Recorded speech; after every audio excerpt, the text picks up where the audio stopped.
സ്വാഗതം. അപ്പോൾ നമ്മൾ നോക്കിക്കൊണ്ടിരിക്കുന്നത് ഓഗസ്റ്റ് മാസത്തെ കറണ്ട് അഫേഴ്സ് ആണ്. അപ്പോൾ നമ്മുടെ ബാക്കി കറണ്ട് അഫേഴ്സ് എല്ലാം നമ്മുടെ പ്ലേലിസ്റ്റിൽ കിടപ്പുണ്ട്, താല്പര്യമുള്ളവർക്ക് പോയി കാണുക. അപ്പോൾ നമുക്ക് ഈ ഒരു ഓഗസ്റ്റ് മാസത്തിലെ രണ്ടാമത്തെ വീഡിയോ ആണിത്. ഒന്നാമത്തെ ചോദ്യത്തിലേക്ക് നമുക്ക് പോകാം. അനർഹമായി മുൻഗണനാ റേഷൻ കാർഡുകൾ കൈവശം വച്ചിരിക്കുന്നവരെ കണ്ടെത്തുവാനുള്ള സംസ്ഥാന ഭക്ഷ്യ പൊതുവിതരണ വകുപ്പിൻ്റെ പരിശോധനയാണ് ഓപ്പറേഷൻ യെല്ലോ. അനർഹമായി കുറേ ആൾക്കാർ മുൻഗണനാ കാർഡുകൾ വെച്ചിട്ടുണ്ടായിട്ട് എല്ലാവർക്കും അറിയാം. അപ്പോൾ ആ ഒരു മുൻഗണനാ റേഷൻ കാർഡുകളെ നമ്മൾ പൊക്കാൻ വേണ്ടിയിട്ട് നമ്മുടെ കേരള സർക്കാരിൻ്റെ ഒരു പദ്ധതിയാണെന്ത്, ഓപ്പറേഷൻ യെല്ലോ.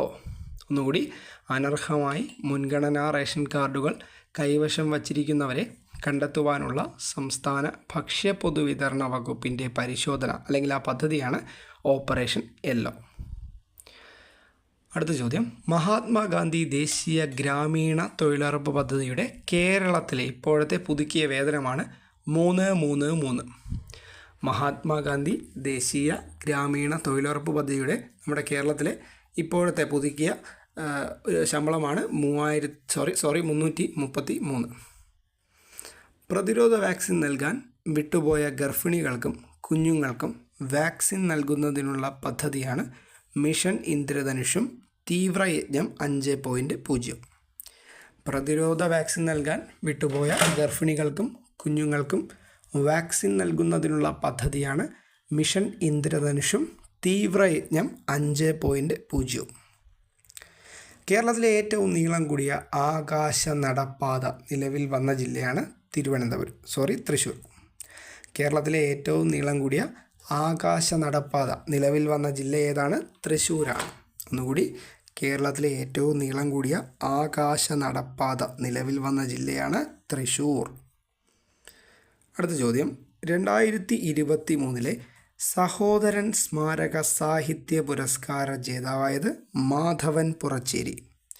അദ്ദേഹത്തിൻ്റെ അമ്മയുടെ ഓർമ്മ എന്ന പുസ്തകത്തിനാണ് ഓർമ്മ പുസ്തകം എന്ന കൃതിക്കാണ് ഈ ഒരു അവാർഡ് ലഭിച്ചത്. അപ്പോൾ 2023 സഹോദരൻ സ്മാരക സാഹിത്യ പുരസ്കാര ജേതാവായത് മാധവൻ പുറച്ചേരി. മാധവൻ പുറച്ചേരിയുടെ അമ്മയുടെ ഓർമ്മ പുസ്തകം എന്ന കൃതിക്കാണ് ഈ ഒരു അവാർഡ് ലഭിച്ചത്. ഒന്നുകൂടി, 2023 സഹോദരൻ സ്മാരക പുരസ്കാര ജേതാവ് മാധവൻ പുറച്ചേരി, അമ്മയുടെ ഓർമ്മ പുസ്തകം. അടുത്ത ചോദ്യം, മൗവി കാട്ടുതീ നാശം വിതയ്ക്കുന്ന രാജ്യമാണ് അമേരിക്ക. അപ്പോൾ മൗവി കാട്ടുതീ കൊണ്ട് നാശനഷ്ടം വിതച്ച രാജ്യം ഏതാണ്? അമേരിക്കയിലാണ് ഈ ഒരു മൗവി കാട്ടുതീ വന്നത്. അടുത്ത ചോദ്യം, കേരളത്തിലെ ആദ്യ ഓക്സിജൻ പാർക്ക് നിലവിൽ വരുന്നത് പാളയത്താണ്. കേരളത്തിലെ ആദ്യ ഓക്സിജൻ പാർക്ക് നിലവിൽ വരുന്നത് തിരുവനന്തപുരം ജില്ലയിലെ പാളയം എന്ന് പറയുന്ന സ്ഥലത്താണ്. ധർമ്മരാജാവിൻ്റെ അപൂർവ കണ്ണാടി ചിത്രം കണ്ടെത്തിയത് കോട്ടയത്തെ കുടമാളൂരിൽ നിന്നാണ്.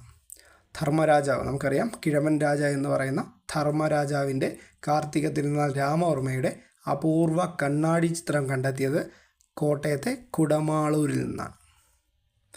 2023 15ാമത് ബ്രിക്സ് ഉച്ചകോടിക്ക് വേദിയാകുന്ന രാജ്യമാണ് ദക്ഷിണാഫ്രിക്ക.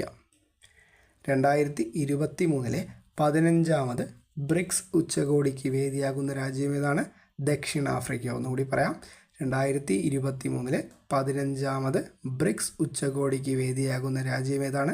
ദക്ഷിണാഫ്രിക്ക. ഒന്നുകൂടി, 2023 15ാമത് ബ്രിക്സ് ഉച്ചകോടിയുടെ വേദി ദക്ഷിണാഫ്രിക്ക.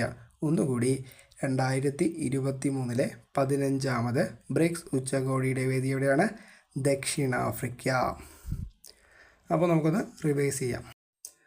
അനർഹമായി മുൻഗണനാ റേഷൻ കാർഡുകൾ കൈവശം വച്ചിരിക്കുന്നവരെ കണ്ടെത്തുവാനുള്ള സംസ്ഥാന ഭക്ഷ്യ പൊതുവിതരണ വകുപ്പിൻ്റെ പരിശോധന ഓപ്പറേഷൻ യെല്ലോ.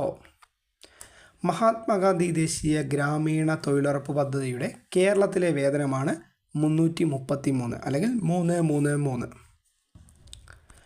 പ്രതിരോധ വാക്സിൻ നൽകാൻ വിട്ടുപോയ ഗർഭിണികൾക്കും കുഞ്ഞുങ്ങൾക്കും വാക്സിൻ നൽകുന്നതിനുള്ള പദ്ധതികളാണ് മിഷൻ ഇന്ദ്രധനുഷും തീവ്രയജ്ഞം 5.0. കേരളത്തിലെ ഏറ്റവും നീളം കൂടിയ ആകാശ നടപ്പാത നിലവിൽ വന്ന ജില്ലയാണ് തൃശ്ശൂർ. 2023 സഹോദരൻ സ്മാരക സാഹിത്യ പുരസ്കാര ജേതാവാണ് ആര്? മാധവൻ പുറച്ചേരി കൃതി അമ്മയുടെ ഓർമ്മ പുസ്തകം. മൗവി കാട്ടുതീ നാശം വിതച്ച രാജ്യം ഏതാണ്? അമേരിക്ക. കേരളത്തിലെ ആദ്യ ഓക്സിജൻ പാർക്ക് നിലവിൽ വരുന്ന എവിടെയാണ്? തിരുവനന്തപുരം ജില്ലയിലെ പാളയത്ത്. ധർമ്മരാജാവിൻ്റെ കാർത്തിക തിരുനാൾ രാമവർമ്മയുടെ അപൂർവ കണ്ണാടി ചിത്രം കണ്ടെത്തിയ എവിടെയെന്നാണ്? കോട്ടയത്തെ കുടമാളൂരിൽ നിന്ന്. 2023 15ാമത് ബ്രിക്സ് ഉച്ചകോടിയുടെ വേദി ദക്ഷിണാഫ്രിക്ക. 2023 15ാമത് ബ്രിക്സ് ഉച്ചകോടിയുടെ വേദി എവിടെയാണ്? ദക്ഷിണാഫ്രിക്ക.